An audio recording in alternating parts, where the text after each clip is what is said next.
So let's talk about the last piece, practice profitability. Because all of this is well and good, but if we're not profitable, we won't be in business for very long. Like Linda said this morning, you want to spend less than you make.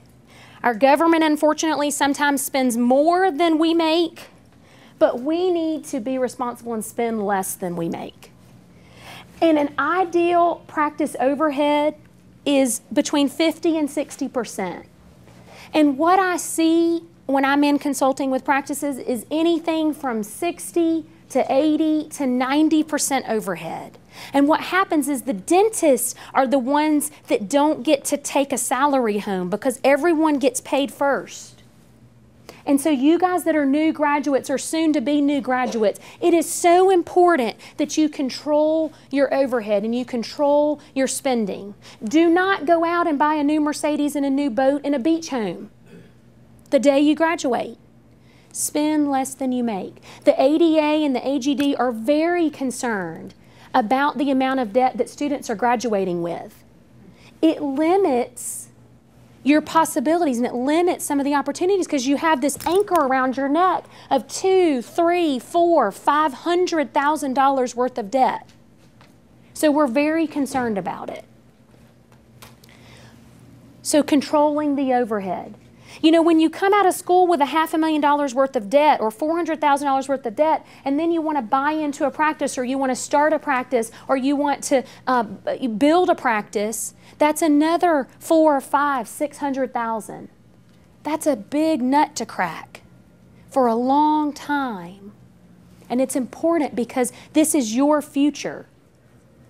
And I want you to be able to do the dentistry you want to do. And if you've got this anchor around your neck, sometimes you get in the trap of getting on that treadmill and just drilling, filling, and billing to make ends meet. And so the more you can control this, the better. Enhancing your productivity. How can you do that? How can we increase our productivity? How can we be more efficient? You know, there are only so many hours in the day, and there are only so many days in the week. You can't work 8 days a week. You can't work 30 hours a day. So how do we be very productive when we're in the office? And then how do we protect our investments? As many of you know, maybe you've heard there's been a downturn in the economy since 2008. So how do we protect our investments and keep those there for when we're ready to retire? You know, some of you are just starting out on this journey. Some of you are midway through this journey. And some of you are at the tail end of this journey. So how do you protect your investments? Well, this graph gives you the ideal practice overhead. Like we talked about today, you know, the team is your greatest asset. They're the greatest potential. They're 25% of this pie. The lab is somewhere around 10%. Dental supplies are 5%. Marketing is 5%. Office supplies are 2%. Other stuff is 15%. So how can we increase profitability? Well, one of the ways we increase profitability is we produce more. So if we produce more to increase our profitability, what do we have to do? We have to collect more. That's number 2 on your handout. You've got to produce more or you can collect more. Well, in order to collect it, you've got to produce it. The third way to increase profitability is you have to write off less. Well, any of you that are participating providers know that the reimbursements aren't necessarily getting higher. The reimbursements are getting lower.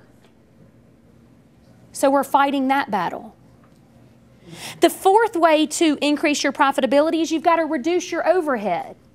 Well, you can only do that so much because you've got a staff for the gross. But your overhead's based on the net. And so, yes, there are some cost-cutting ways. You know, maybe you can combine appointments. Maybe you can do some quadrant dentistry so that you don't have to set up the treatment rooms as often or as many times and run sterilization. You know, maybe you make more efficient hours. You know, there's lots of ways to do this. Who in here knows the average cost to set up one clinical area for a patient, one treatment room for a patient? 12? Yeah, 60, so 12 and 60. I say it's about $35 for one patient. Huh? 47. So between 12 and 60, that's a wide range. So if it just, for an average, that it costs $30 to $40 to seat one patient, that's significant. That's significant. The fifth way to increase your profitability is to spend less than you make, which means save money.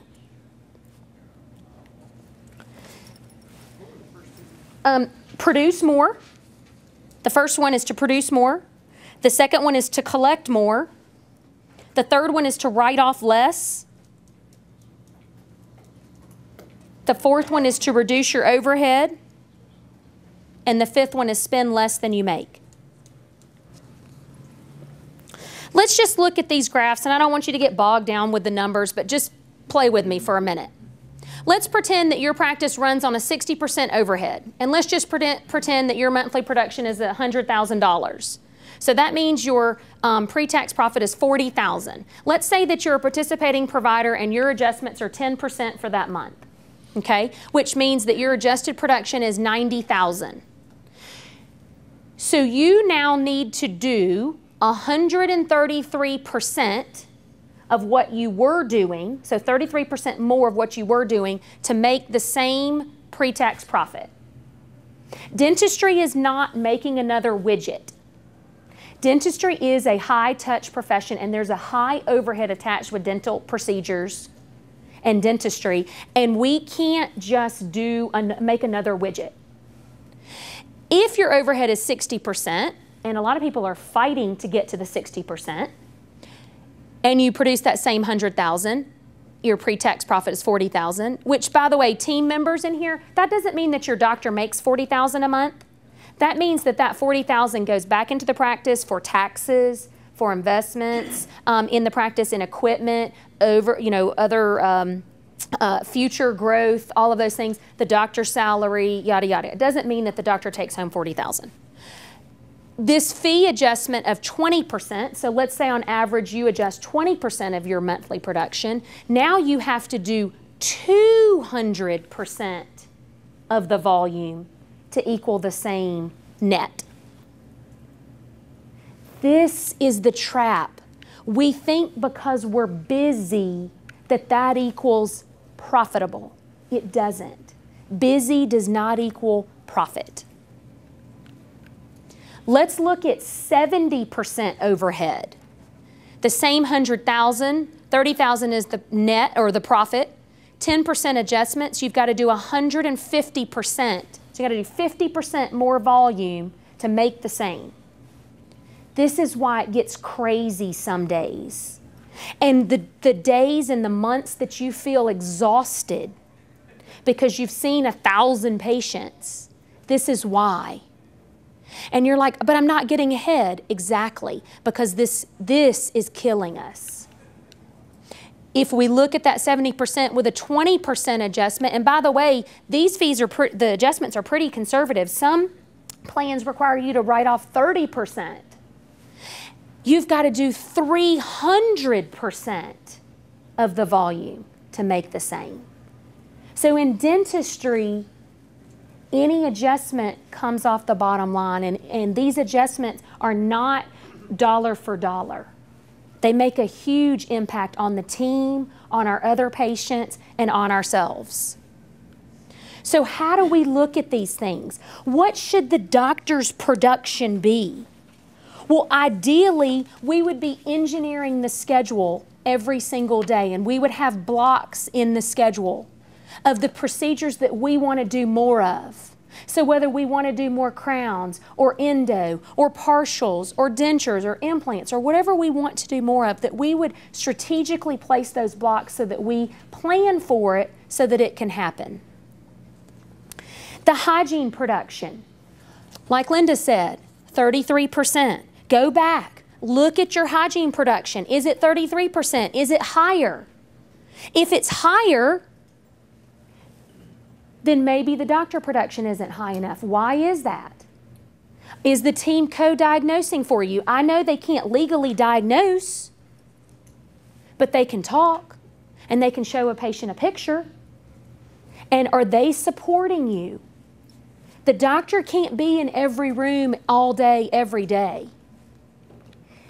The key to tapping into the potential is to using your team members to their fullest potential and helping them to grow and reach the next level and expand their duties to what the law allows in your state. So the hygiene production, are they setting the stage for case acceptance? Are they co-diagnosing? Are they doing the periodontal therapy in your practice? A good measure of your perio is 1/3 of your total hygiene should come from periodontal procedures. So go back and look at that. I've seen everything from 2% to 40%. How much of your hygiene total production is coming from perio, the 4,000 codes? Your office collections.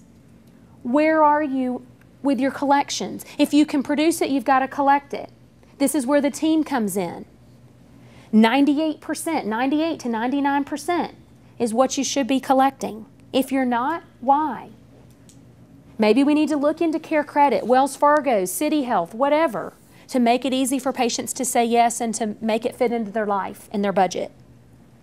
The continuing care effectiveness and the scheduling efficiency, utilizing those team members. You know, ideally less than 10% of your schedule would be open time or broken appointments or missed appointments. Obviously, the lower, the better. But there are going to be emergencies. There are going to be things that patients can't avoid. There will be true illnesses. The continuing care effectiveness. Most offices run between 50 and 55% effectiveness. Ideally, it'd be 85%, so that 85% of your patients in your hygiene continuing care would be seen on a regular basis. Most often, it's more like 50 or 55%. Well, if you think about that 1/3 of the doctor treatment comes out of hygiene, sometimes that's why the doctor's chair is slower, because it's not coming out of hygiene like it should be. So looking at these things and asking your accountant, asking your consultant, asking your coach, seeking out people that are doing what you want to be doing will all help you make your practice a masterpiece. And looking at the services you provide. The oral DNA is a great way to expand some services. Invisalign, Velscope. I mean, there's lots of things coming down the pike. This is another slide about accounts receivable. If $1 is charged out today, in 91 days, that same dollar's worth 73 cents. In a year, that same dollar's worth 26 cents. So today, not tomorrow. Collecting it today, not tomorrow. So we work hard. We want to be compensated for that. Another way to look at the profitability is to systemize and automate any procedures that can be automated. So that high touch, high tech part of the practice. Well, one way to do that is to use the billing services, electronic billing. Dentrix has e-billing, Softent, EagleSoft, all of the services. Use those services that can be automated. Use electronic claims. It surprises me how many offices don't use electronic claims. How many of you in here are using MDE, Mercury Data Exchange? Anybody? MDE, okay, one. You like it? Love it. He loves it. Why? Because they automate some of these services. They provide real-time claims. So the patient can be sitting right in front of the financial coordinator, and that financial coordinator knows exactly what the insurance is going to cover. There's no billing for $5 or $10 or $20 down the road. So for $29 a month, that's the best $29 a month you'll ever spend. So write down YMDE, like Y, the word Y, like WHYMDE.com. That's a service. I don't get anything from them for telling you. We use them in my office with Dentrix Claim Shuttle, and they provide an awesome service for a very small amount of money. And they save a lot of time, right? And they prevent denied claims. They also can report eligibility to you. Ways to increase your profitability: you decrease the overhead, you increase the production, you can increase your fees, you decrease your adjustments. Making sure that you're submitting fees every year to the plans that you're participating with. They're not going to tell you to update your fees. They don't care that you get a higher reimbursement. Make sure that you're updating those whenever they allow it. You know, looking at these services, Invisalign, TMJ, sleep medicine, having your team co-diagnose for you, and then treatment planning and utilizing the technology, the cameras, oral DNA, all of these things to use at your disposal, using those resources. And your hygiene production, you know, like I said, oral DNA, looking at these periodontal treatments, Arrestin, Atrodox, and helping the hygienist learn co-diagnosis. This is another tip. Doctors, write this down. Spend 30 minutes a month with your hygiene team and go through some pictures and explain to them why you would recommend what you would recommend. And synchronize your team so that if you're recommending a crown and every time they look at the tooth and think you're going to recommend nothing, there's a big gap between what you would recommend and what they're seeing. Help them see what you see. Go through photos, and photos are a great way to do this rather than doing this in front of the patient. But photos are a great way to do this. Sit down with them and go through some cases and show them what you see. And I guarantee you they'll start doing it, and they get it. Because yes, they cannot diagnose, but they can talk. And using that technology, the intraoral camera.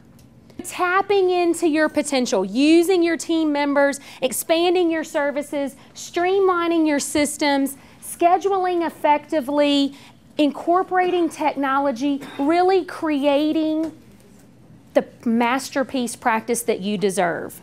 I want to close with this last quote. Our finest moments occur when we are feeling deeply uncomfortable, unhappy, or unfulfilled. It is only in such moments, propelled by discomfort, that we step out of our ruts and search for different ways or truer answers. So my hope for you is that you find different ways today and truer answers at this meeting, and you go back and make your practice a masterpiece. Thank you.